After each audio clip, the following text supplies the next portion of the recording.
two-day First Korean Studies workshop for Indian educators in Northeast India workshop organized by Foreign Language Korean Department, Manipuri University under the sponsorship of Korea Foundation concluded today at Korean Cultural Arts Center, Babupara.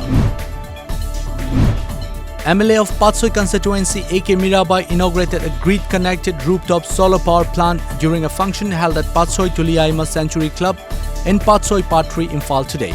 Speaking on the occasion, Mirabai termed it unfortunate that the Manipur State Power Distribution Company Limited has failed to provide regular power supply to the people.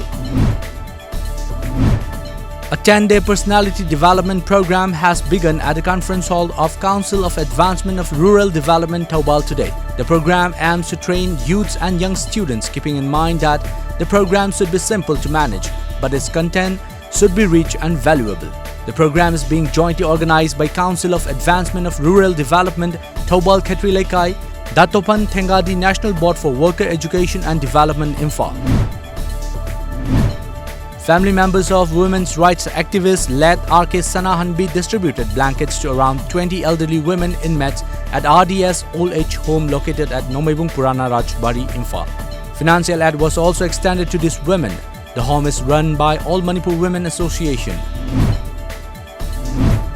Students of Lalpani Government High School under Coordinating Committee of Jiribam on Manipur Integrity staged an alert protest at Lalpani Jiribam today. Protesters demanded the state and central government to divulge the agreement recently reached between the Government of India and NSA and IM.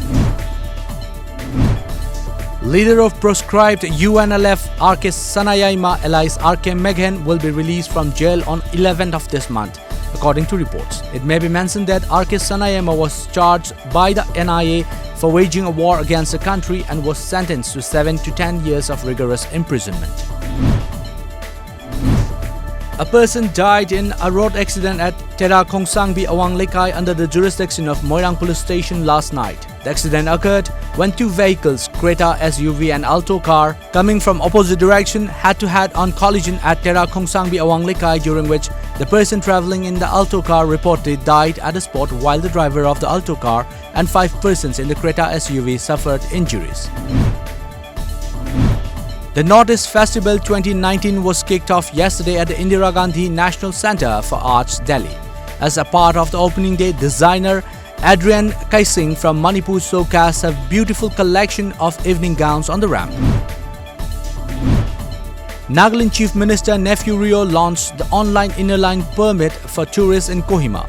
According to reports, the initiative was taken up keeping in view of the upcoming Hornbill Festival in the state.